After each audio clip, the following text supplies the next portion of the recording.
Samantala, hindi na matapos-tapos ang problema sa paglaganap ng iligal na droga dito sa bansa. Marami ang nadadamay at nasisira ang buhay dahil dito. Kaya't ang Dangerous Drug Board lalong pinag-iigting ang pagbabantay sa drug trafficking sa tulong ng PIDEA at Bureau of Customs. Para sa detalye, balitaan mo kami, Sam Ramirez.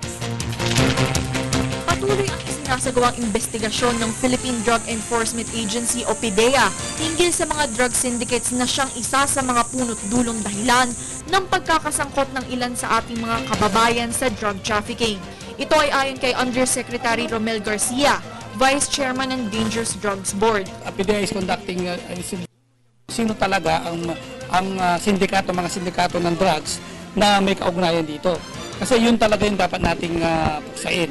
Aminado din si Garcia na kailangan pang paigtingin ang pagpapatrol sa ating mga borders dahil dito kadalasan pinapasok ang mga iligal na droga. Kailangan maging mahigpit din tayo pagdating dito para dito pa lang sa ating bansa, sa mga airports natin, kung meron mang mga dala, nahuhuli na dito sa atin. Dagdag pa ni Garcia, patuloy din ang kanilang pakikipagtulungan sa Bureau of Customs upang maiwasan ang pagpasok ng illegal drugs sa bansa. Pinaalalahanan naman niya ang publiko, lalo na yung mga pumupunta sa ibang bansa, na iwasan ang sumali sa kalakalan ng illegal na droga.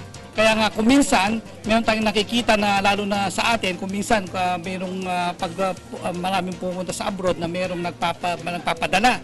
So tiyakin natin tignan maigi yung ating dinadala.